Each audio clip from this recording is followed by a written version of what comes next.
One of the many challenges faced by those living with chronic pain, chronic illness, and disability is the lack of access to alternative therapies. A challenge rooted in a healthcare system that is deeply entrenched in the traditional allopathic model. Our current model of care, along with narrow insurance policies, often overlook the benefits of integrative therapies like acupuncture, massage, and chiropractic care.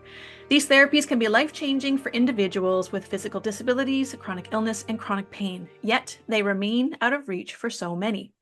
Today, I have the pleasure of introducing my incredible guest, Chanda Hinton. Chanda has been paralyzed below the chest since age 9 when an accidental shooting severed her spinal cord. Chanda and her sister, Crystal, established the nonprofit Chanda Plan Foundation in 2005 after Chanda experienced significant health improvements through the use of integrative therapies for symptoms caused by a spinal cord injury. The foundation's mission is to improve the quality of life for people with physical disabilities by providing direct access to integrative therapies to treat symptoms of spinal cord injuries, muscular dystrophy, cerebral palsy, multiple sclerosis, spina bifida, and brain injuries. The results of this integrated approach are reduced pain and need for pain medication, lessened time spent at medical visits, and increased hours engaged in community and work. The foundation also creates systemic change to increase access to integrative therapies, lower healthcare costs, and improve health outcomes for persons with physical disabilities who rely on Medicaid. In 2009, the foundation worked with policymakers to pass the Spinal Cord Injury Medicaid Waiver, which is evaluating the efficacy of acupuncture, massage, and chiropractic services and the consequential cost savings for persons with spinal cord injuries in Colorado. Chanda, thank you so much for being here with me today. I am so happy to be here, and thank you so much for that lovely introduction and in detail about, what it is that we do in community and the bigger picture behind it. It's definitely a great level of work, and I'm excited to just kind of talk and go a little bit further with you today. Honestly, I don't know if you could tell for those who might be listening in the podcast form, as we got further along in your bio, and I've read it before, but my smile just got bigger and bigger and bigger because there's so much good work being done here by your foundation and by you and your sister and all those that work with you. I'm excited to dive into it. So before we get into the typical podcast type of conversation, what is one thing you would really want our listeners to know about you before we start? Oh, I love that question. I would love for people to know about me is that while I have been driven based off of personal experience to fulfill a mission that was beneficial for myself and others, I think that the biggest piece of that is just knowing that, regardless of what we do with our lives, there's always an element in which I think for myself, I try not to push through, but rather go through things. And so I think oftentimes as individuals, we can choose to push it aside, thinking that that we won't have to deal with it. In reality, we're just delaying the time that we have to. And so I think what I'd love for people to know about me is that, even probably even in this podcast, you'll see that rather than going around the conversation, I like to go, I like to get a little bit deeper about things. And so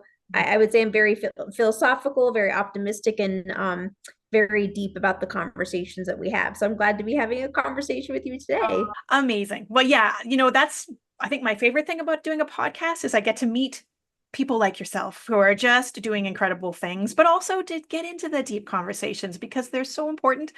And a lot of our people in our chronic pain world, and I'm sure you see it too, just don't necessarily have that outlet to talk about these things sometimes. So, all right, let's dive in. So, if you're comfortable, let's just dive in maybe a little bit about the experience and if you can just tell our listeners about the moment, when you were back when you were 9 years old to that time, how it changed your life, what happened, and how did it sort of shape who you are today?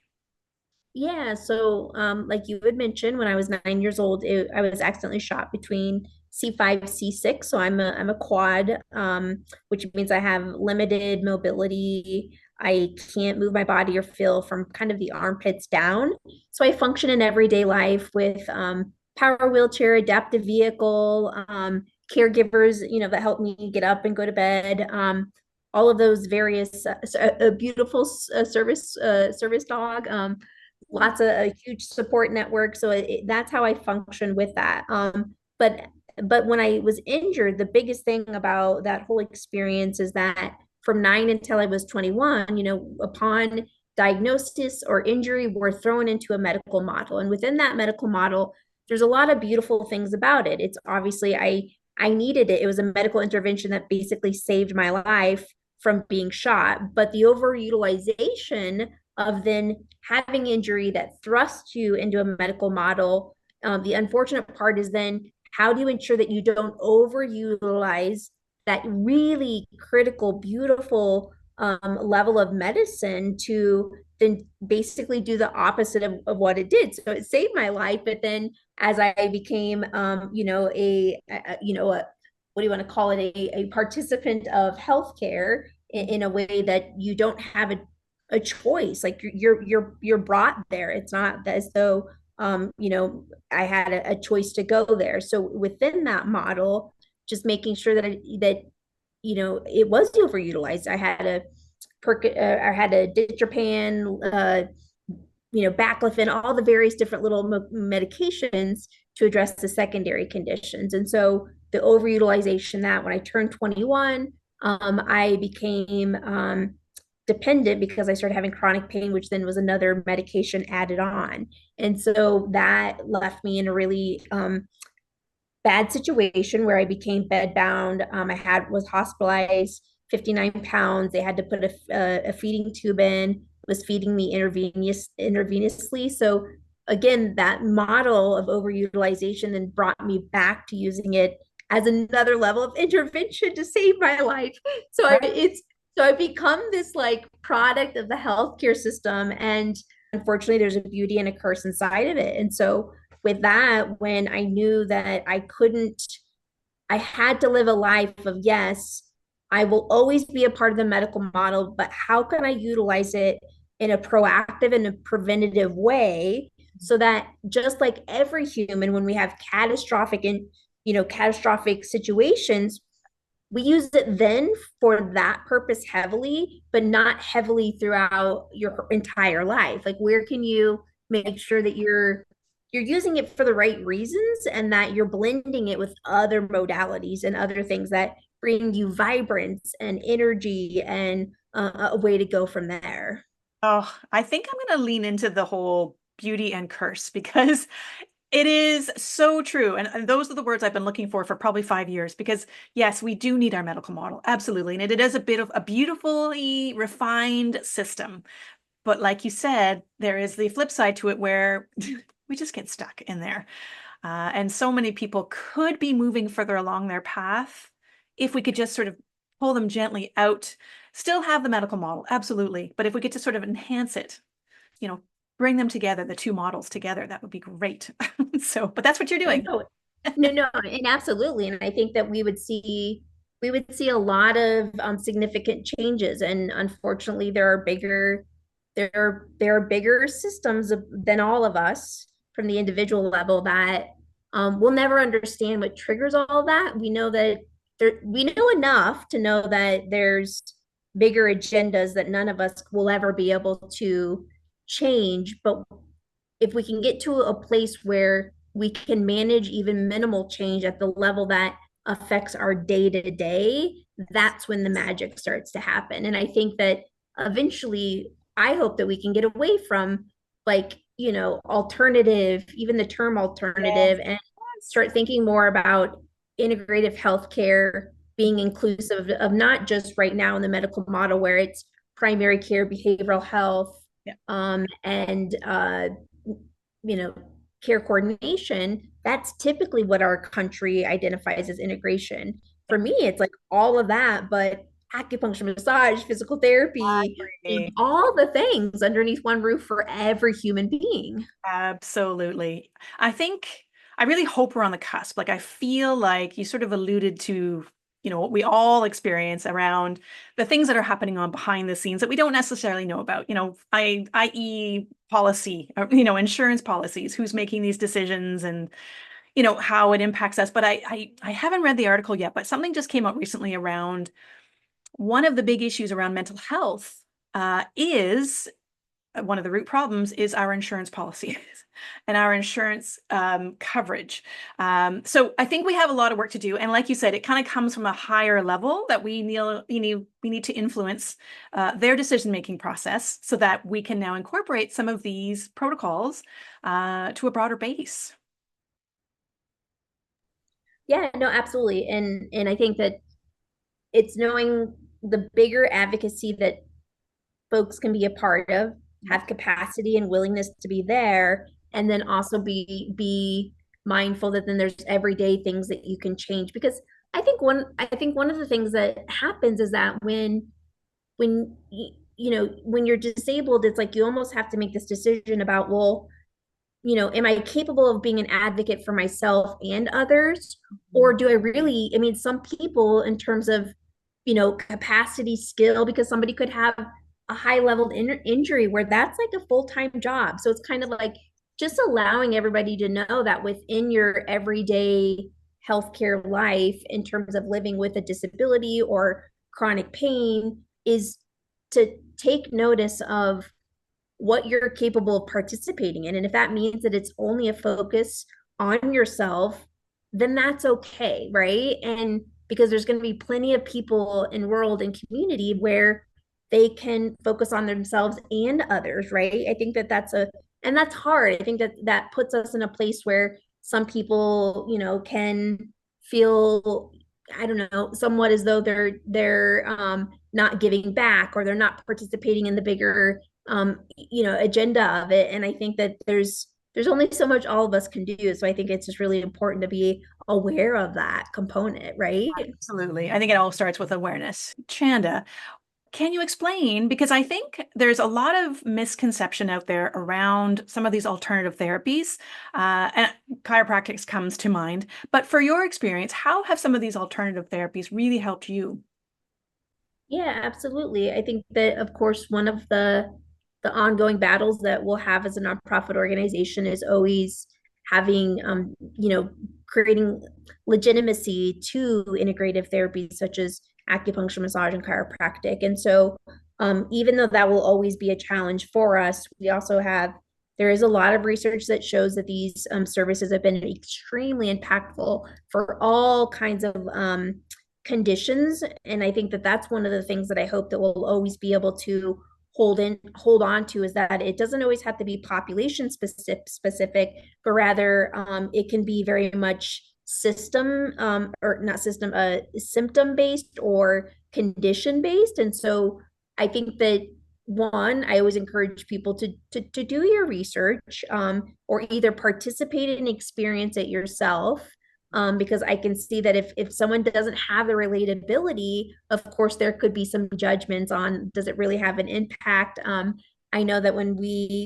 as we represent it, there are people that um, it is a part of their healthcare, package per se, like what you would say about your own healthcare is like, it's so much about them, or about, within their wheelhouse, that they get it instantaneously, because they're dealing with something, whether it's dramatic, chronic, or long term. They have seen the effect, and some of them not may have long term disability. Some of them don't have chronic conditions, and so that even light adjustment or ability for them to get served by that, it gives a legitimacy of relatability. And so I think one of the pieces is that also these services are not going to fix you. They're not going to make you walk again, but rather they're there to really maintain what it is that you're able to hopefully sustain, right? And I think that not all of the modalities are going to be for everyone, and that every modality always gives you something different, right? And so there's a long list of different perspectives about what these services mean and some of the stereotypes around them. And so just keeping up with them and being creative is really important. Yeah, and it does come down, I think, to a little trial and error, being open to learning about them and then open to giving them a try, as you mentioned. Yeah. Yeah, because yeah, as you said, perspective is important. And I do know, and I guess getting back to the chiropractic example, I also rely on chiropractors. I think they've been very helpful for my overall health, but and my migraines and all that stuff. But it's depending on where you live, there is certain, I know in Canada, in the United States, I often hear about people inside these Facebook groups who are really concerned about the care. They're so stuck perhaps in our medical model that they're maybe hearing things, from their physicians or their specialists saying, don't do that. Your beautiful, the Chanda Plan Foundation helps others who are dealing with physical disabilities. So how does the foundation connect people to these types of therapies? Yeah, so we recently transitioned so we're the Chanda Center for Health. So it went from Chanda Plan Foundation, Chanda Center for Health. So we are a clinic all underneath one roof. Gotcha. We provide acupuncture, massage, chiropractic, physical therapy, care coordination, and behavioral health. Good. So all underneath one roof, one clinic for people with long-term physical disabilities. And so we actually, how we not only affect that population is we're a direct service provider. So because there's a clinic, we can serve that population, and we can serve that population well because what we do is that we, let alone having to advocate and get the world to understand integrative therapies, we also have the extra, I guess, challenge or requirement. I wouldn't say requirement, but we need to also educate the medical community on disability. Unfortunately,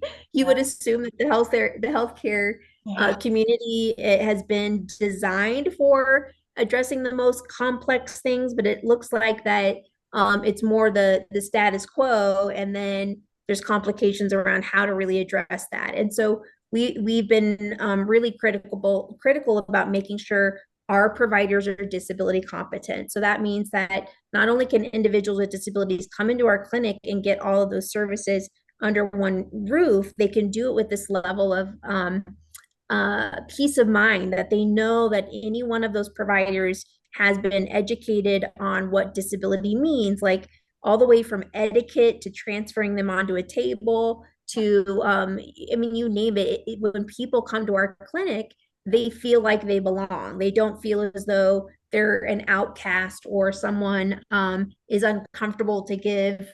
You think about it. If someone with a spinal cord injury would willing to massage chain in this world, like the level at which that look of like, oh my goodness, I've never been taught how to serve this person. I don't know. Like, so there's a lot of rejection in healthcare around disability as well. And so we wanted to address that part of it as well as providing direct services.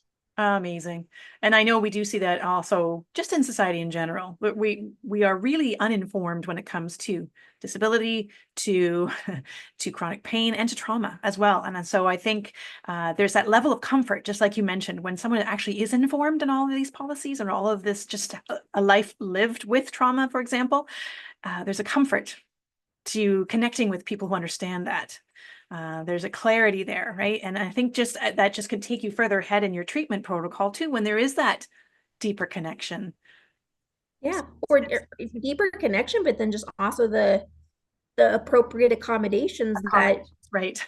people with disabilities equally deserve, but because it's an extra step, because it's an extra thing, we unfortunately are not um easily, I guess, included in some of these pieces. And it's really scary because you see that when we don't make accommodations for complex populations and chronic pain and things that we don't understand, when we don't make accommodations for that, we're not able to really elevate the healthcare industry, or we're not able to, impact that individual. And so I think that part of it is so essential and one of the biggest things that's missing in our healthcare community right now. Yeah. if we do better with the complex, we're going to do so much better from the non-complex, right? Right. And it's amazing how much overlap there is between all of it, between, the subgroups that we like to put everybody in, whether it be pain, whether it be disability, whether it be trauma, whether it be whatever, neurodivergent, but all of those still have overlap, which I think everybody benefits from understanding the Absolutely. Even complexity. yeah, even aging and Yeah. temporary like everyone we're aging, and plus we have temporary disabilities. There's often times where I see when people, accidentally, break their leg. It's like, oh my goodness, like that temporary time, they learn so much about how unaccommodating the healthcare system is for even a short period of time. And so I always say that when you're in healthcare, when you contribute to getting good with the complex, we are all setting ourselves up for success. Right. I love it. So true. So true. All right. We mentioned it in the introduction. You did some work back in 2009. You worked with policymakers to pass an important law.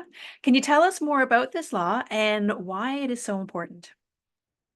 Yeah, it's an extremely critical addition to Colorado Medicaid because for us to be a provider of acupuncture, massage, and chiropractic, and to keep that sustainable as a nonprofit, we knew that we had to really ensure that the systems that we kind of discussed a little bit earlier were actually meeting the needs of its populations rather than leaving that solely on a nonprofit organization. Because we all know in the world that we have the different sectors, right? We have our public, we have our private, and then we have our nonprofit, the third sector. And so oftentimes we as a nonprofit, we're brought up because the need of a population is not being addressed, right? And so with that, while we want to be a nonprofit to elevate the education and the access to those services, when we really look hard and deep at it, we know at the end of the day, it's not our sole responsibility. Because if individuals with long-term disabilities were proactively getting taken care of by the entity in which covers their long-term, healthcare, which is Medicaid for a lot of folks with long-term disabilities, they're going to be cost effective. They're going to save money in the long run because underneath Medicaid, folks with disabilities are the most costly individuals on the program. Oftentimes, it's because the system is not being proactive or preventative with them. And so, if they're not being proactive and preventative, you'll see folks either having conditions that get worse. They utilize the emergency room rather than a primary care. They'll go to the emergency room a lot more than they should because Hmm. again, there's not somebody that's really looking at them holistically and working with them weekly to sustain a level of wellness that creates vibrance in them as an individual, but creates cost savings. So we passed a bill in '09 to make that reality occur. So underneath the state of Colorado, Medicaid funds acupuncture, massage, and chiropractic. It originally started only for folks within the Denver metro area with spinal cord injury, but as of 2021, we expanded that to be Colorado statewide. And now it covers spinal cord, MS, CP, spina bifida, and brain injury. Amazing. We'll continue to move the needle on the eligibility of it, right? We started a little bit small, Yeah, we yeah, yeah. expanded it, and we'll keep expanding that because, again, this model is not just about disability. This model is about everyone, but we're starting with the most complex because that's where we need to start. Absolutely. And what are you hoping to be happening next? That's a great question. I would hope that we could start to look at that model for expansion across more Colorado waivers Mhm. where the eligibility is just long-term support services rather than us having to set up its own individual waiver and potentially competing with other waivers where it puts the consumer in a situation where they've got to choose, oh, should I be on the brain injury waiver or this other waiver that allows for me to get really all the services that I deserve with that preventative piece. So That's the next goal, which then always trickles down to us as a provider in terms of how much we can offer and to whom. And so that's kind of the future. Is this program, would you say, or the policy that you guys have created, is it having ripple effect in other states as well? Are you the first state to be doing this? Are you seeing other states wanting to follow suit? We're the first state, Colorado, that has done it to this capacity Mhm. for the longevity that we have. We know that other states are very excited about it. I think we haven't seen because it's a state by state with Medicaid. Yeah. We unfortunately are seeing that there's either not the right advocate. We get calls all the time about, hey, are you guys in this state? And when are you going to run that bill? And we're like, no, like really, the collaboration is that we've created a model and we would hope that an advocate group in another state could use our technical support, which is a playbook that is free to everyone, and say, no, go change it in your state, right? And so we get a lot of calls. We just haven't seen it actualized by any other advocates in other states in order to make it expanded more. So we are thinking about what is our role in that moving forward, because we kind of have been sitting back, allowing for that to occur. We see that it hasn't occurred, so we may have to make it happen. Oh, you're going to be busy. Exactly. I'm getting a little sappy here, but your family must be just incredibly proud of the work and the advocacy that you're doing and the changes that you're seeing. So, with your group that you serve directly, what sort of changes are you seeing? Yeah, we see I think a lack of a lack of isolation. We all know that that's reality, just regardless of even disability sometimes. So I think that that's one thing, is that we've created a community. We've created a community where people with long-term disabilities know that they have a place to go that is giving them continued health care to sustain the wellness that they're at, right? And that's huge, because if they can sustain wellness, doesn't mean that they're going to walk again, doesn't mean that they're going to do any of these like new crazy things with their body, but let alone just maintain what they have today. That's dramatic. That's significant to them as an individual, even though cost wise and budget wise, when we look at the consumer, like that means a lot. Like I think some people don't understand how, when you can just reduce one secondary condition, whether that's ongoing and complex chronic pain, or if it's ongoing urinary tract infections, like just eliminating one chronic thing, Yeah. some people literally feel like their lives are completely turned around in a positive way, because they're not fighting every day. They're actually being able to live every day. And Right. so those are the pieces that we've seen.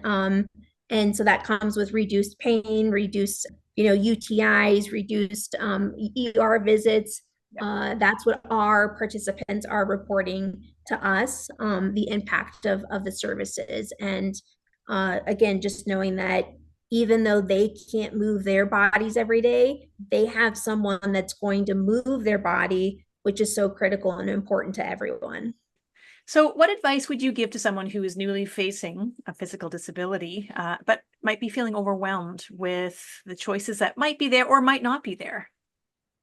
Yeah, I think that in the initial stages of diagnosis or injury, I say just take things in for a little bit. Know that you're going to be told different things by different experts all the time, which is oftentimes really frustrating, because you just hope that the whole model could get themselves together so that you could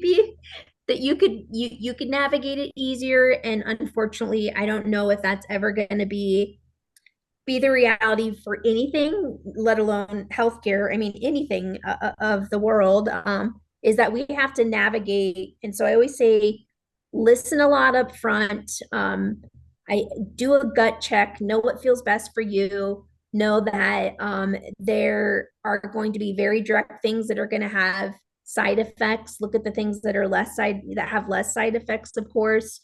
And know that you're having progress once you've made a decision, because you can, once you've made a decision doesn't mean that you have to keep doing the same thing. And so those are always my recommendations for people, is that just listen and learn a lot and then make some decisions and then course correct, because it doesn't mean that you always have to stay doing what you were doing before. And so those are my recommendations. Healthcare is not going to be the only aspect that you're having to navigate. It could be like, if you're married and you have children, how is this going to go about? Or if Yeah. you were in a brand new relationship, financials, like there's so many different things that you're having to navigate, that it's like, that's how why it comes so overwhelming, right? Because it's not just your healthcare. And so I think it's good just to listen and take it all in, but also know that healthcare is going to be a pretty critical component of that, because if we don't take care of ourselves, then all the other things kind of don't really happen. So Yeah, absolutely. So before we go, is there anything we may have missed? Is there any tidbit of information before I give our listeners your information and your foundation and your center's information? Is there any advice you want to give to those who might be listening, who might be sort of early in the stages of, okay, what do I do next? I would say that we talked about a little bit about how does somebody handle, the parts about being either diagnosed or currently injured. I think that even if you've been, let's post diagnosis or injury 10 years, and this is the first time you're hearing of integrative healthcare as a person with a disability, like, I also recommend that people take the opportunity to start doing some research, start talking to people about your particular diagnosis or disability, what integrative therapies are close to you. If there's not financial, you can't financially afford it, or if your Medicaid in your state's not covering it, like, there are good people. Ask for sliding scales, ask for community resources and efforts. So that would be my last tidbit that I would add, just because there's a dip, there's that navigation post diagnosis and injury, and then there's that navigation that you're going to have for the majority of your life. And I think that sometimes people with long-term disabilities, like, they are just hearing about how massage can impact their lives, and so and probably frustrated a bit, like, why didn't anybody tell me until now? And so just be aware that there's always time for change and awareness and education. And I just wanted to leave that piece in there as well. Yeah, no, that's amazing. I think that's one of the things that we do in our community, is that the very first place to start is just that awareness piece. I think it's important for people to hear this conversation, because there are so many nuggets coming from this conversation. You've obviously been navigating it for quite some time. You know your stuff. If people are in Colorado and they want to learn more about your center, if they also want to know more about the foundation, or even about, the legislation that you guys are working towards, how do they find out more information, or how do they reach out to you? Yeah, just the website is a great start, because there's various different angles at which people want to connect with us, whether that be they want to be a participant at our clinic, whether they want to learn about our legislative efforts so that they can duplicate it in their own state. Like, there's multiple reasons why people want to connect with us. And so I always feel like the website's a great start. And then from there, we always have a care team that is willing to answer questions about our programs and services and eligibility. And then, of course, there's our contact is on the website, so you can reach any one of our organization members, and including myself, and we'll always help you navigate to the place in which you are seeking information. And that's at chandacenter.org. Again, chandacenter.org. And it's a good place to start. And of course, we're on social media as well, Chanda Center on all social media platforms, so people can kind of watch us and follow us there, and learn more about the services and all the various different reasons and why they may reach out to us. Perfect. And I will put those definitely in the show notes so that people can reach out to you. Chanda, this has been a great conversation, even though my brain was offline. Thank you very much for being a part of this. I love the work you're doing. I will definitely be cheering you on from the sidelines, and I'd be really interested to see what happens next for you guys as far as legislation or just the center in general. So I really hope you continue to impact more and more people around you. Well, thank you so much for having me. And I too really enjoy this conversation. I think it's always so important. And I just really appreciate that there are people such as yourself and others that want to make sure that the various conversations and resources in the world that are supposed to be shared are getting shared. So thank you so much. Right. You're so welcome. Well, thank you all to our listeners. And Chanda, I hope you have a fantastic day. You too.